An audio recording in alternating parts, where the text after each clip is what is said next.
이 이야기는 실화를 바탕으로 재구성한 사연의 후편입니다. 한 여인이 있었습니다. 남해 바다가 보이는 작은 마을. 그곳에서 평생을 바쳤습니다. 남편을 믿었고, 친구를 믿었고, 세상을 믿었습니다. 그런데 어느 날, 그 모든 믿음이 무너졌습니다. 억울한 누명을 쓰고 12년을 갇혀 살았습니다. 어머니를 잃었습니다. 사랑하는 사람도 떠났습니다. 그녀에게 남은 건 분노와 눈물뿐이었습니다. 하지만 그녀는 포기하지 않았습니다. 감옥 안에서 다시 일어섰습니다. 모든 것을 잃은 자리에서 새로운 삶을 설계했습니다. 그리고 12년 뒤 그녀는 다시 세상에 나왔습니다. 완전히 다른 사람이 되어서 전편에 이어 이제 후편 파트 2의 이야기를 시작합니다. 7부 세 번째 그림자 한동길. 한동길. 이 이름을 떠올리면 순영의 가슴이 아팠습니다. 미숙은 질투였습니다. 용식은 탐욕이었습니다. 하지만 동길은 달랐습니다. 동길의 배신에는 순영의 사랑이 얽혀 있었습니다. 동길은 순영을 좋아했습니다. 하지만 순영은 정수를 선택했습니다. 동길은 그것을 받아들이지 못했습니다. 순영을 모함하는 데 가담했고 자기 여동생을 정수에게 붙였습니다. 순영에게서 사랑까지 빼앗은 겁니다. 동길을 찾는 건 어렵지 않았습니다. 통영에 살고 있었습니다. 정수의 횟집에서 배달이나 허드렛 일을 하고 있었습니다. 특별히 성공한 것도 아니었습니다. 큰 돈을 번 것도 아니었습니다. 그냥 천암 밑에서 얹혀 살듯 지내고 있었습니다. 순영은 동기를 조사하며 이상한 감정이 들었습니다. 미숙이나 용식을 상대할 때는 분노가 선명했습니다. 하지만 동기를 보면 분노보다 슬픔이 먼저 왔습니다. 이 사람 때문에 정수 씨를 잃었어. 어머니의 마지막도 혼자 보내야 했어. 순영은 통영으로 내려갔습니다. 한산수산 대표 강혜원으로서 통영 수산물 직거래 행사 한산수산이 주최했습니다. 지역 횟집과 식당을 초대했습니다. 정수의 횟집도 초대했습니다. 자연스러운 만남이었습니다. 행사장에서 순영은 정수를 멀리서 바라보았습니다. 12년 만에 보는 정수, 머리가 희끗했습니다. 얼굴에 주름이 깊었습니다. 앞치마를 두르고 서 있었습니다. 순영의 가슴이 떨렸습니다. 정수 씨, 한때 결혼을 약속한 사람, 바닷가를 함께 걸었던 사람, 가을에 결혼하자고 했던 사람, 지금은 다른 여자의 남편, 동길의 여동생과 사는 사람. 순영은 감정을 눌렀습니다. 지금은 강혜원이니까, 순영이 아니니까. 행사가 끝난 뒤 순영은 동길에게 접근했습니다. 한동길 씨 맞으시죠? 저는 한산수산 대표입니다. 횟집 납품건으로 상의 드릴 게 있어서요. 동길은 고개를 숙여 인사했습니다. 아, 네. 감사합니다. 저야 좋죠. 동길은 순영을 알아보지 못했습니다. 12년이라는 세월. 순영은 완전히 다른 사람이 됐으니까요. 순영은 동길과 만남을 이어갔습니다. 사업 이야기를 하며 조금씩 신뢰를 쌓았습니다. 한 달, 두 달, 동길은 강혜원 대표를 믿기 시작했습니다. 대표님 덕분에 횟집 장사가 좀 나아졌습니다. 순영은 웃으며 대답했습니다. 앞으로 더 좋아질 겁니다. 하지만 순영의 진짜 목적은 따로 있었습니다. 동길의 과거를 드러내는 것, 12년 전 순영을 모함한 사실, 그 진실을 세상에 알리는 것. 순영은 동길의 약점을 찾았습니다. 동길이 술에 취하면 입이 가벼워진다는 것을. 어느 날 저녁, 순영은 동길과 술자리를 했습니다.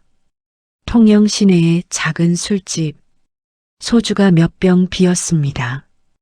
동길의 얼굴이 붉어졌습니다. 순영이 물었습니다. 한씨, 이 동네에서 오래 사셨죠? 옛날에 무슨 일 없었어요? 동길은 취한 눈으로 웃었습니다. 옛날이요?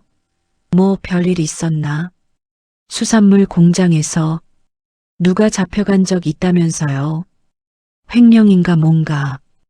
동길의 표정이 흔들렸습니다. 하지만 술 기운에 방심했습니다. 아, 강순영이요? 그 여자 참 불쌍했지. 불쌍했다고요? 솔직히 말하면 순영이는 잘못한 거 없었어. 순영의 심장이 뛰었습니다. 하지만 표정을 바꾸지 않았습니다. 그러면 왜 잡혀간 거예요? 동길은 고개를 숙였습니다. 한참을 말이 없었습니다. 나도 좀 그랬어. 순영이한테 미안한 게 있어. 순영은 가만히 기다렸습니다. 내가 경찰에 전화했거든. 익명으로. 순영이가 기밀 유출했다고. 다 거짓말이었어. 동길의 눈에 눈물이 고였습니다. 왜 그랬냐고? 순영이가 좋았으니까. 근데 정수를 골랐으니까. 열받아서 그랬어. 후회해도 소용없지만. 순영은 주먹을 꽉 쥐었습니다. 테이블 아래에서 아무도 보지 못하게 이 한마디를 듣기 위해 12년을 기다렸습니다. 순영은 자리에서 일어섰습니다. 지갑을 꺼내 계산을 했습니다. 한씨, 동길이 고개를 들었습니다. 취한 눈이었습니다. 저는 강순영입니다. 동길의 얼굴에서 술기가 한순간에 빠졌습니다. 뭐라고? 12년 전 감옥에 보낸 그 강순영이요. 동길은 의자에서 벌떡 일어섰습니다. 다리가 후들거렸습니다. 순영이? 순영은 동길을 바라보았습니다. 차가운 눈이었습니다. 하지만 그 안에 슬픔이 묻어 있었습니다. 오늘 한 말 다 녹음했습니다. 동길의 얼굴이 하얘졌습니다. 무릎이 꺾였습니다. 바닥에 주저앉았습니다. 순영아 미안해. 정말 미안해. 순영은 돌아서서 나갔습니다. 술집 문을 열고 나오니 통영의 밤바다가 보였습니다. 바람이 차가웠습니다. 순영의 뺨 위로 눈물이 흘렀습니다. 세 번째 복수가 끝났습니다. 하지만 마음은 더 무거워졌습니다. 8부 진실이 드러난 날. 동길의 자백 녹음. 그것은 결정적 증거였습니다. 순영은 변호사를 찾아갔습니다. 재심을 청구하기 위해서였습니다. 12년 전 재재판. 증거가 조작됐다는 것을 이제 증명할 수 있습니다. 변호사는 녹음 파일을 들었습니다. 장부 조작 자료를 검토했습니다. 미숙의 위조 서류도 확인했습니다. 충분합니다. 재심 청구할 수 있습니다. 순영은 눈을 감았습니다. 12년을 기다린 순간이었습니다. 재심 청구가 접수됐습니다. 법원이 심리를 시작했습니다. 미숙이 증인으로 불려 나왔습니다. 이미 모든 것을 잃은 미숙. 거짓말을 할 힘조차 없었습니다. 네, 제가 서류를 조작했습니다. 순영 언니를 모함했습니다. 동길도 증인석에 섰습니다. 경찰에 거짓 제보를 했습니다. 전부 제가 꾸민 겁니다. 용식은 이미 수감 중이었습니다. 교도소에서 진술서를 보내왔습니다. 강순영의 혐의는 조작된 것이었습니다. 저도 가담했습니다. 세 사람의 자백. 12년 만에 진실이 드러났습니다. 법정은 조용했습니다. 판사가 판결문을 읽었습니다. 피고인 강순영에 대한 원심 판결을 취소하고 무죄를 선고합니다. 무죄. 순영은 그 두 글자를 듣고 한참을 움직이지 못했습니다. 12년을 기다렸습니다. 이 두 글자를 위해 12년을 감옥에서 보냈습니다. 눈물이 흘렀습니다. 이번에는 억울한 눈물이 아니었습니다. 복잡한 눈물이었습니다. 기쁜 것도 아니었습니다. 슬픈 것도 아니었습니다. 그냥 흘렀습니다. 법정을 나오자 기자들이 몰려왔습니다. 12년 만에 무죄를 받으셨는데 지금 심경이 어떠세요? 순영은 말했습니다. 잃어버린 12년은 돌아오지 않습니다. 어머니도 돌아오지 않습니다. 하지만 진실은 결국 드러나는 거였습니다. 기자들의 카메라가 터졌습니다. 순영은 더 이상 말하지 않았습니다. 법원 계단을 내려오며 순영은 하늘을 올려다보았습니다. 맑은 하늘이었습니다. 어머니, 보이세요? 순영이 무죄 받았어요. 바람이 불었습니다. 마치 어머니가 대답하는 것처럼 따뜻한 바람이었습니다. 뉴스에 순영의 이야기가 나왔습니다. 12년간의 억울한 옥살이 3명의 공모로 밝혀져 전국에서 관심이 쏟아졌습니다. 순영의 사연을 알게 된 사람들이 분노하고 눈물을 흘렸습니다. 국가배상 소송도 진행됐습니다. 당시 수사를 부실하게 한 경찰, 형식적으로 변호한 국선 변호사, 증거를 제대로 검증하지 않은 법원, 배상금이 결정됐습니다. 하지만 순영에게 그 돈은 중요하지 않았습니다. 돈으로 살 수 없는 것을 잃어버렸으니까요. 어머니의 마지막을 함께하지 못한 것, 정수와의 약속을 지키지 못한 것, 38배서 쉰까지 가장 좋은 시절을 빼앗긴 것, 그 어떤 돈으로도 채울 수 없는 것들이었습니다. 순영은 판결문을 접어 노트 사이에 끼워두었습니다. 그 노트의 첫 페이지에 옥분 할머니의 말이 적혀 있었습니다. 기다려라. 그리고 희망을 가져라. 순영은 그 글씨를 보며 오래도록 앉아 있었습니다. 구부 정수. 재심 판결 후 순영은 한동안 아무것도 하지 않았습니다. 서울 아파트에서 창밖만 보며 보냈습니다. 복수는 끝났습니다. 진실도 밝혀졌습니다. 무죄도 받았습니다. 그런데 마음이 비어 있었습니다. 분노가 사라진 자리에 아무것도 남지 않았습니다. 텅 빈 방처럼 허전했습니다. 할머니 말이 맞았어. 복수가 끝이었네. 그 다음이 없었어. 순영은 오래 고민했습니다. 며칠을, 몇 주를. 그러던 어느 날 전화가 왔습니다. 모르는 번호였습니다. 통영 지역번호. 여보세요? 전화기 너머 낮고 떨리는 목소리가 들렸습니다. 순영아. 심장이 멈추는 것 같았습니다. 그 목소리를 잊을 수 없었습니다. 정수 씨? 정수였습니다. 한참 동안 말이 없었습니다. 전화기 너머로 파도 소리가 들렸습니다. 뉴스에서 봤어. 순영아, 정말 미안하다. 순영은 대답하지 못했습니다. 목이 막혔습니다. 그때 더 기다렸어야 했는데 나는 겁쟁이였어. 순영이가 감옥에 있는 동안 나는 도망친 거야. 정수의 목소리가 갈라졌습니다. 미안하다, 순영아.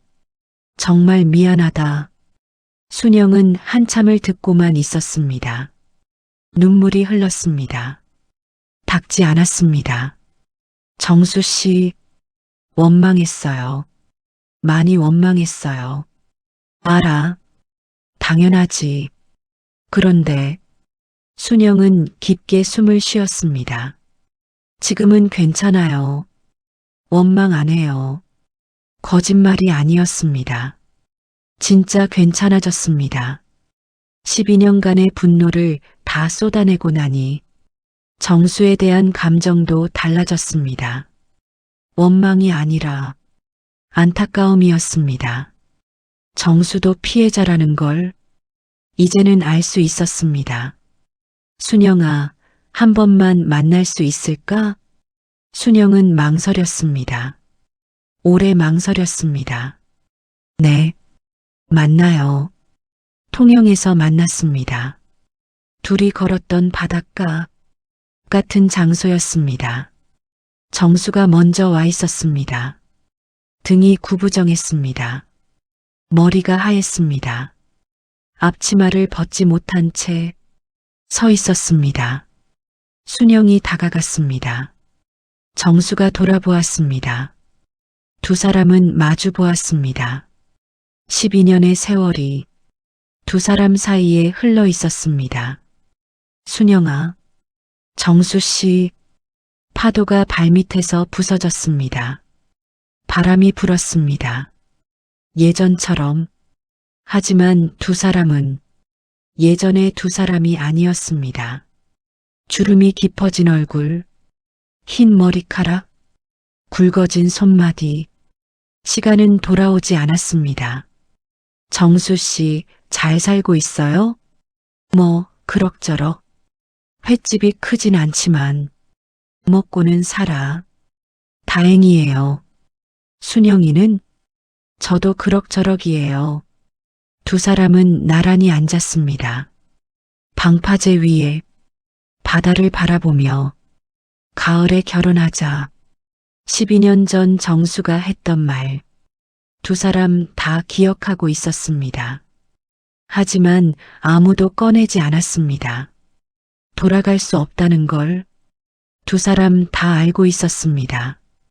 정수 씨, 가족한테 잘해요. 지금 옆에 있는 사람한테. 정수는 고개를 숙였습니다. 눈물이 뚝 떨어졌습니다. 순영아, 고맙다. 순영도 눈물이 났습니다. 하지만 웃었습니다. 아프지만 웃었습니다. 안녕히 가세요, 정수 씨. 순영은 먼저 자리에서 일어났습니다. 뒤를 돌아보지 않았습니다. 바닷바람이 등 뒤에서 불었습니다. 눈물이 바람에 말랐습니다. 12년 전의 사랑, 이제 정말 놓아주었습니다. 10부 돌아온 자리. 순영은 통영에 내려왔습니다. 서울 생활을 정리하고 고향으로 돌아온 것이었습니다. 복수도 끝났고 재심도 끝났고 정수와의 이별도 끝났습니다. 이제 남은 건 순영 자신이었습니다. 어머니 집을 수리했습니다. 무너진 지붕을 고치고 마당의 풀을 뽑았습니다. 대문을 새로 달았습니다. 부엌을 깨끗이 닦았습니다. 어머니가 서 계시던 자리, 밥상을 차리시던 자리. 어머니, 집 예뻐졌죠? 아무도 대답하지 않았습니다. 하지만 순영은 웃었습니다. 마당에 꽃을 심었습니다. 어머니가 좋아하던 봉숭아. 여름이면 빨갛게 피겠지요. 동네 사람들이 수군거렸습니다. 뉴스에서 순영의 이야기를 봤기 때문입니다. 그 여자 순영이 맞대? 억울하게 감옥 갔던 그 순영이 지금은 큰 회사 대표래. 순영은 신경 쓰지 않았습니다. 남의 시선은 더 이상 두렵지 않았습니다. 순영은 한산수산을 통영에 옮겼습니다. 본사를 통영에 두기로 한 겁니다. 서울 사무실은 지사로 바꿨습니다. 내가 시작한 곳에서 다시 시작하고 싶어. 통영 항구 근처에 새 사무실을 열었습니다.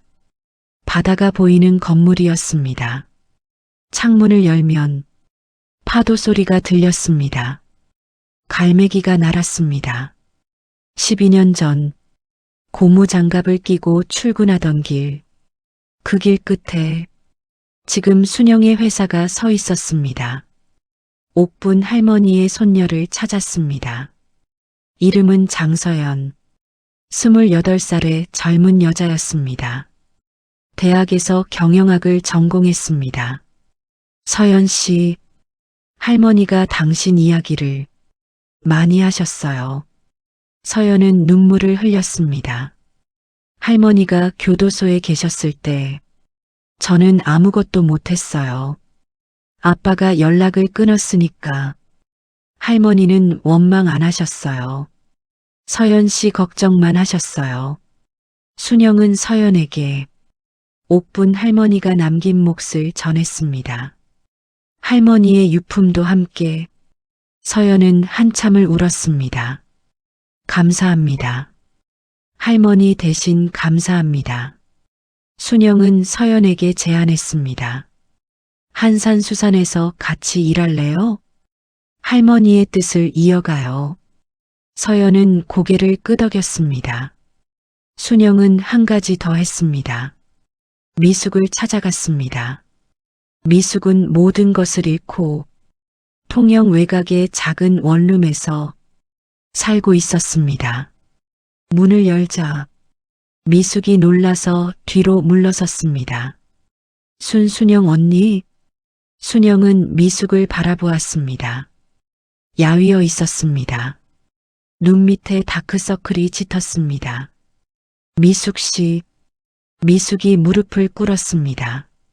언니 미안해. 정말 미안해. 내가 나쁜 짓을 했어. 순영은 한참 서 있었습니다. 미숙의 우는 모습을 보며 여러 감정이 스쳤습니다. 분노가 아니었습니다. 연민이었습니다. 일어나요, 미숙 씨. 미숙이 고개를 들었습니다. 놀란 눈이었습니다. 한산수산 통영 공장에 자리가 있어요. 일하고 싶으면 오세요. 미숙은 믿을 수 없다는 표정으로 순영을 올려다보았습니다. 언니 왜? 내가 그런 짓을 했는데 왜 이래? 순영은 말했습니다. 할머니가 그러셨어요. 복수가 끝이 되면 안 된다고. 이제 끝내려고요. 미숙은 바닥에 엎드려 한참을 울었습니다. 순영은 돌아서며 눈물을 닦았습니다. 용서한 건지 아직 모르겠습니다. 다만 더 이상 미워하느라 힘을 쓰기 싫었습니다. 11부 바다가 보이는 집. 시간이 흘렀습니다. 순영이 통영에 돌아온 지 3년이 지났습니다.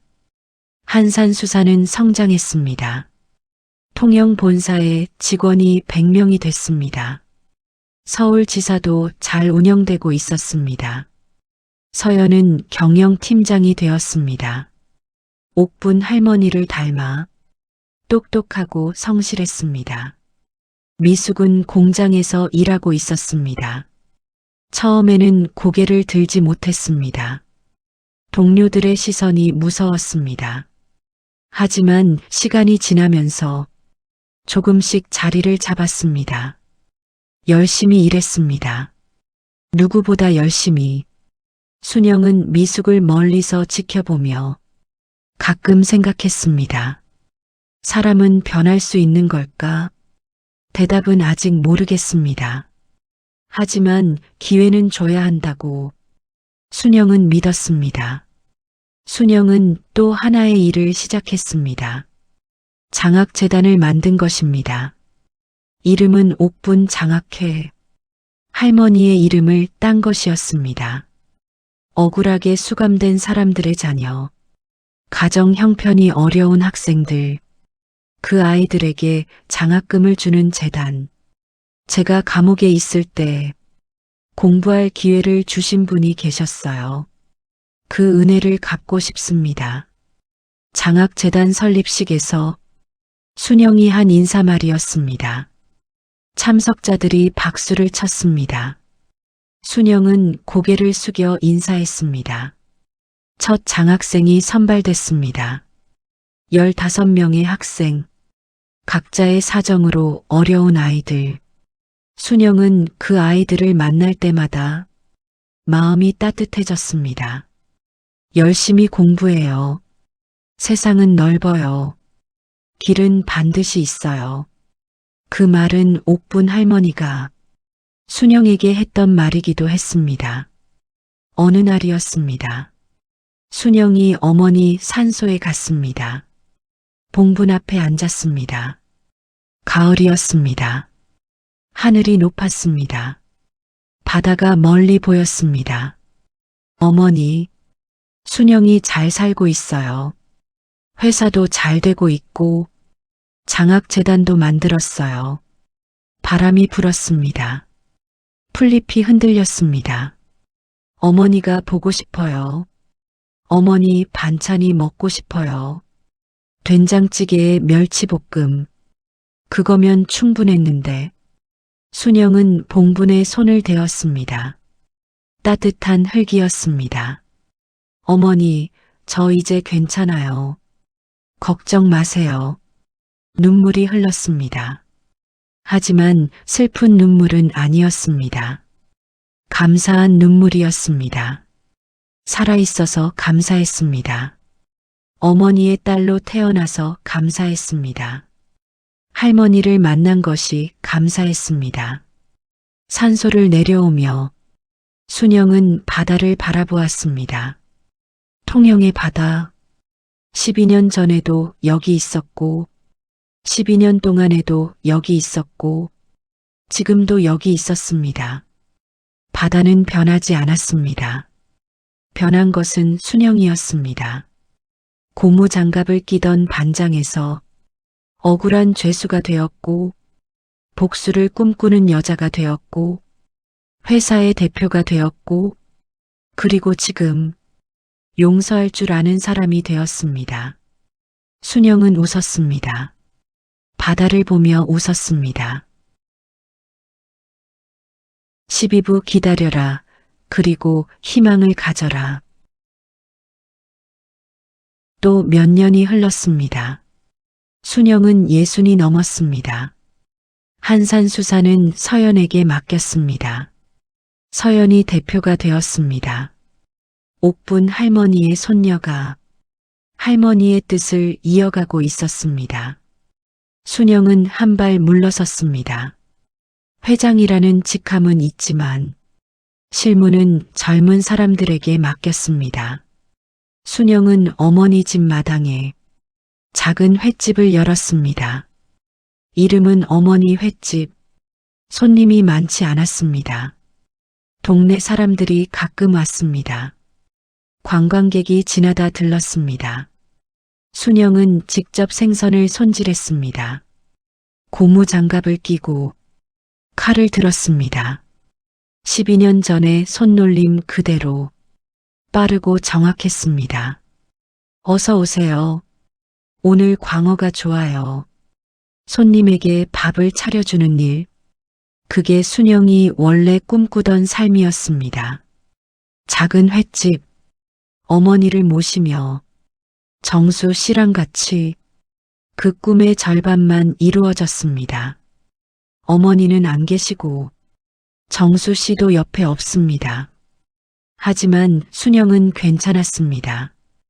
아침마다 바다를 보았습니다. 마당에 나서면 남해 바다가 보였습니다. 파랗고 넓었습니다. 그 바다를 보며 순영은 중얼거렸습니다. 기다려라. 그리고 희망을 가져라. 할머니가 남긴 말, 그 말의 뜻을 이제야 알 것 같았습니다. 기다린다는 건 복수를 기다린 게 아니었습니다. 자기 자신을 기다린 것이었습니다.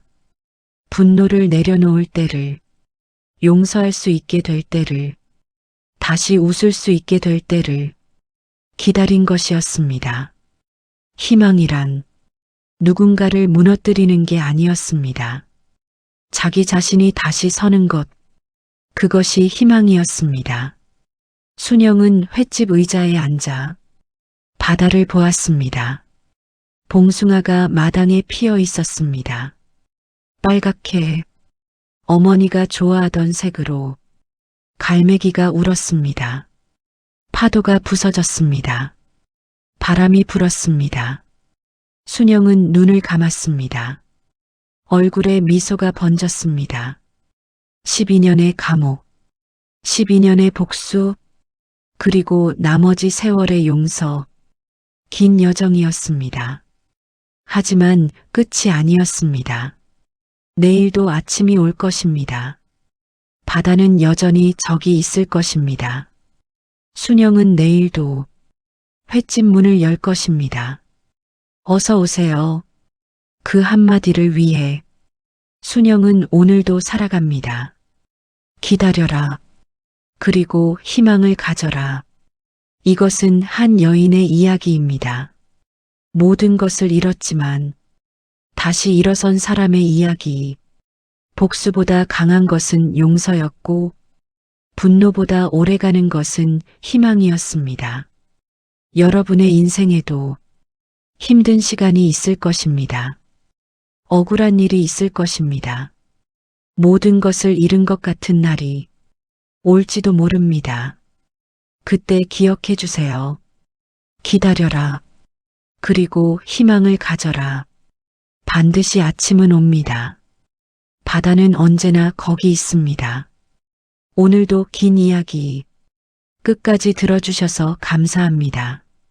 순영의 이야기가 마음에 남으셨다면 구독과 좋아요 한 번만 눌러주세요. 여러분의 응원이 더 좋은 이야기를 만드는 힘이 됩니다. 혹시 비슷한 경험이 있으시다면 댓글로 나눠주세요. 여러분의 이야기도 소중합니다. 다음 이야기에서 또 뵙겠습니다. 안녕히 주무세요.